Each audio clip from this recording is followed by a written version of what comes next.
Today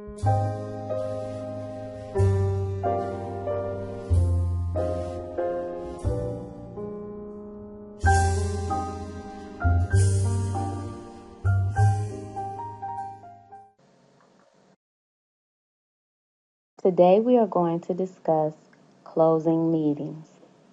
We are currently on the timelines page for a student. When reviewing the timelines page, you see that the student has the links available to start a redetermination and an IEP annual review that is in process.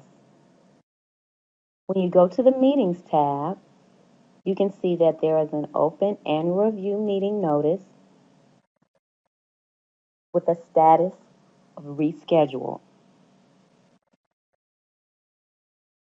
I will click on the blue link to open the meeting notice. I can scroll to the bottom and see an option that says Close Meeting. When I click to expand that option, a drop-down box appears. The drop-down box has two options. The meeting was created in error or the meeting never happened. System administrators are the only individuals who have rights to close meetings. If the system administrator is not the case manager, it is important that the case manager and that system administrator work together to ensure that the appropriate option is selected when closing a meeting. Meetings that have in fact occurred should not be addressed in this manner. For the first demonstration, I am going to select that the meeting was created in error. When I select that option, I can select Closed Incomplete Meeting.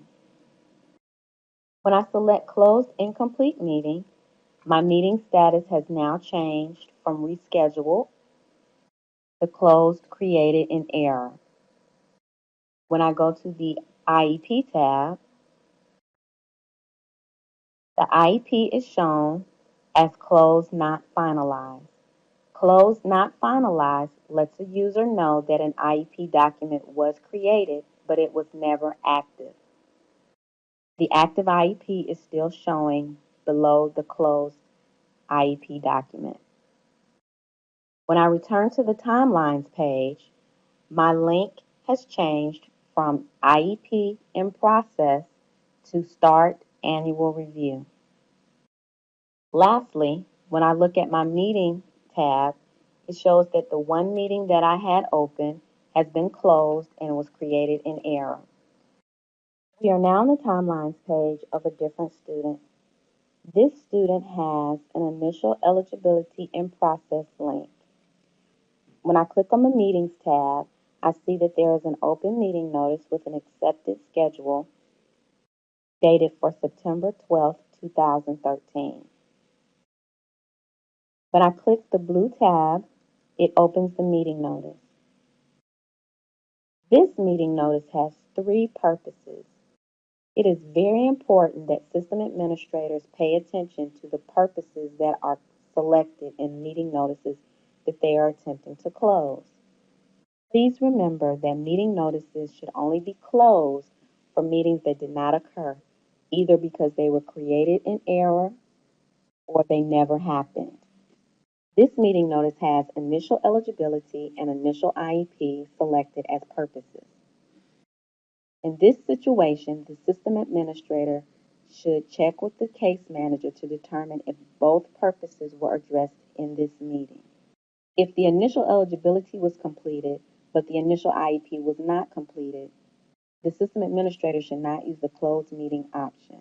In situations where students are found ineligible on initial IEP or on redeterminations or re-eligibilities, and the IEP is not needed, a system administrator can deselect IEP as an option in the meeting notice. For further details on how to deselect options in meeting notices, please view the video regarding meeting notices.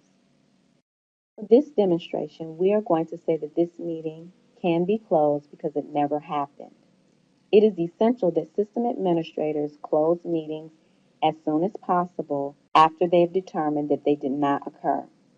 Also, when they go to enroll in another district, if that district is a GO-IEP district, the new district will not be able to edit anything in that student's profile until everything is closed out and they are exited from the previous GO-IEP district.